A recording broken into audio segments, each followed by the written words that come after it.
A diaspora reached out to us to help her check her business. So we went to check. She has a small hotel, and it's being run by a nephew. And this guy has been telling this diaspora there's no sales, there's no this. And we sent somebody there, and upon getting there, we found out that this nephew is staying in the hotel with his girlfriend. His friends are there, you know, and the place was messed up. And she said she has not received any money in a while. I'm not going to judge, we'll go into that another day. But I'm just going to share my advice to diasporans that are running business. 5 points, businesses that you should never do from diaspora. If you're in diaspora, do not try it. You're risking or wasting steps. Take that money and go on holiday. Enjoy yourself. Invest in something there. I know the emotional part of trying to own a business in Nigeria. Go on holiday. Go take a trip to Cancun. Go to Spain. Take a tour around the world. Okay? Instead of what the businesses I'm seeing that a lot of diasporans are doing, that I'm sharing. In the last 1 month, the stories I've seen, things I've seen, some by parents, some trusted friends, some even from their old students association, how they're able to take advantage of you and your investment. So if you're a diaspora listening to this, pay attention. First business you should never try. Luxury or high-end businesses that you don't fully understand, okay? Many diasporans think opening a hotel, a lounge, nightclub, or fine dining restaurant will instantly bring success or status, okay? The reality is that these deep businesses actually require, how do I put it? It requires deep local knowledge and huge capital and understanding the customer's behavior. You need that, okay? You can't just start it. So, example, a nightclub in Lagos might look very, very glamorous online, or a restaurant, but running it involves daily staff management, okay? Licensing, dealing with unpredictable local regulations, especially if you're in some cities without being physically present most of the time. It's tough if you're not around. I have a friend who contacted us and went to check. He had a restaurant. He had a beautiful restaurant in Port Harcourt, and we sent people to go and look at it. Good location, invested, good taste, everything. And the manager, they are killing the place. He has a camera. He sees people coming in, 1 or 2 sales here and there, but it's a disaster. Why? He has expensive drinks. So customers come in, order for drinks. The manager sells the drinks, and he goes to the market and replaces the one in the fridge. And he does a video call with my friend and shows him the fridge that is still full. He said, how about those people that came in there by saying they bought soft drinks? So these are part of the challenge. You cannot do that. All right? So the takeaway generally for me is that if you're running something like a hotel, don't start the businesses to impress. Okay? Start the ones you can manage remotely or understand deeply. The businesses that you can manage remotely or you understand it deeply. That's when you should start. Okay? Now, number 2, any business you can't supervise personally, don't start it. That you cannot supervise. Either they report to you. I know you say, supervisor, that means that become a second job. No. They report to you. You can keep day-to-day money management through your app, or you set up a structure. After a Hilton hotel, Nikon, Hilton, Sheraton, all these hotels, a lot of them have franchise. The big hotel, how do they run? They have structures. So you must have structure. If not, mismanagement, debt, negligence can drain the capital and mess up. You know, example, hiring a cousin who you think has run a middleman to run your farm and all those things, it won't work. All right. So that's number 3 is agricultural ventures run by relatives or without proper system. Okay. Somebody contacted us. He set up a poultry, and he put his family in charge just because the cousin studied agric economics. Another disaster. We went all the way to a place called Okoba. A story. First of all, the guy, while running the woman's poultry, was running his own poultry 2 streets away as well. So if he sends that money to use to buy feeding, he buys for his own and the other one. And the most disappointing part, the person that investigated found out that his own poultry is healthier than this client's poultry. You see where the problem is? His own poultry, his cousin's poultry, has healthier chicks, healthier eggs, cleaner environment, better staff, more monitored than our own. Meanwhile, this lady has CCTV sending money. And so these are part of the challenges you have. So if you farming seems like a low risk venture, high return option, but it's often a disaster if it's poorly managed. So don't think, I love farming. No, agriculture requires discipline. All right, planning and accountability.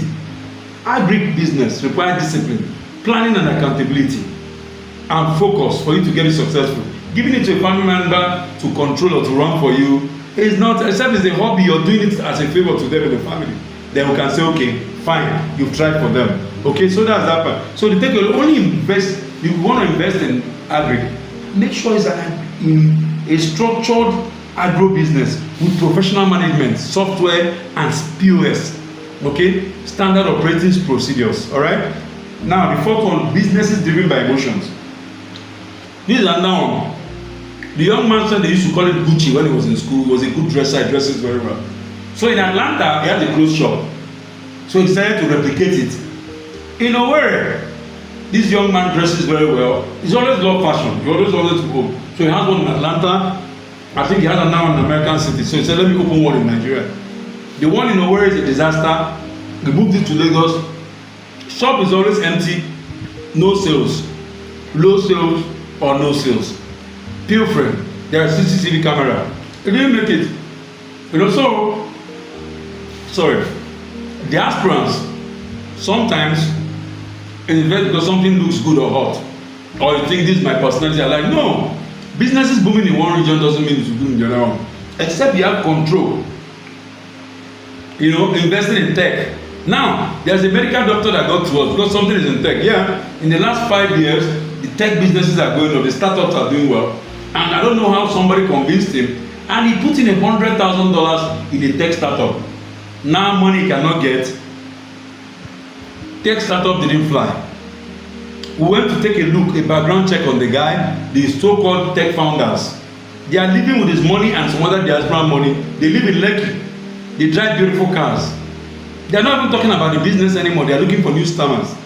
I asked him, what made you go into this business? What was it that took you into it? He said, yeah, he looked, he saw the startups, he saw the money point, Paystack, he saw that, they gave me a good, they work with some of those companies. No, it goes beyond that. You cannot pass your, I said, okay, how do you recover your money? Is there a contract? There's no contract. There's just a piece of paper, not holding, it's not binding anywhere. And they put a clause that should the business not work, we all bear the responsibilities. And that's what the young men are holding on to now. So be careful, consult professionals, draft a contract, have somebody on the board. Don't just jump into a business. If you're doing partnership, nominate somebody that is not your family. Investigate. Why do you think banks, the top companies take top CEOs that are performing well? Look for a friend of yours and your alma mater that is doing business, that is doing excellently well in his own line of business. Call him, sell him the idea. Give him a stake in your own share of the business. Let him sit on the board of that business. And tell him the kind of the consequences that you hold him accountable if it doesn't fly. He must be letting you know when things are not working. Go into an agreement with him. Okay? That's it. And now on the final one, the businesses that depend on your soul, your daily presence. And you're in diaspora. You can't do it. Fashion shop. Barber. We had somebody that set up a salon. She's a stylist. She's good in it. She's passionate about it. Her mom did it. She did it. And when she went to America or UK, she's doing a bit of it. And she came to set up a beautiful salon in Nigeria. Guess what? She had a section that is salon, the other side barber shop, and all that. They ruined the business. The staff, from what we found out, take all the customers to go and do in a home. So when she sacks them, they go with the customers. So the clients are loyal to your staff, not to you. All she does, she ships in everything they use, all the consumables they use for the salon. No return. She has shut down. Just advise her to lock up the business, go into partnership, or get those people. Now, what did my friend, even barbing salon, I did a barbing salon business. They ruined me. But what did you later do? I found out how my friend in diaspora did it very well. If you're in diaspora, you're running a hair salon or whatever, sit down for 6 months, find out if he's making 2 million a month, if he's making 5 million a month. Call the people together, get the manager, tell them you guys must submit. If he's making 3 million a month, give me 1.5 every month. And whatever you share among yourself. So this my friend runs a hair salon, a barber shop, which I failed because I kept having problem with the barbers. I've never dealt with so much problem. One of the business I failed. I went somewhere and I found we're charging high-end barbering shop. So I had to shut it down and sell the business. But I have a friend who's succeeding in it. How did he do his own? He has 4 chairs. To get a haircut there is 10,000 naira. So he sat down, found out how much they were making a month. They do between 3 and 5 million every month. So he said, okay, you this is your chair, don't give me any money, I don't need any money from you, you pay me 500k every month, you pay me 500k every month. So the guy pays 500k and maybe he does 700, 800,000 a month. So he gains 300,000 for himself. That was the only way he could have peace of mind. If anything spoiled, they fix it. So there's a girl he employed that stays in the shop, who either writes their receipt or doesn't write, but she monitors to make sure everything goes well there. So he's not interested in, are they stealing my money, are they doing this? His own is to make sure the SOP is followed up, the standard operating procedures. But if you get them say, I'll pay you salary, I'll give you the, oh, now, these barbers were not coming to work regularly before. But since it made them independent of themselves, some of them come as early as 7 o'clock to come and wait for clients. And now, because he has 5 barbers, only 4 chairs, the guys are competing among themselves. None has left in the last 3 years. What does that tell you about humans?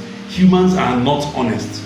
Now they are entrepreneurs on their own. Same method he's using for the hairstylist business. That is it. So my name is Sam.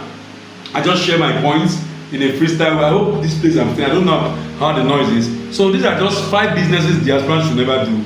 Luxury or high-end lifestyle businesses, any business that you cannot supervise personally, agricultural ventures, to be run by relations, business driven by emotion or trends,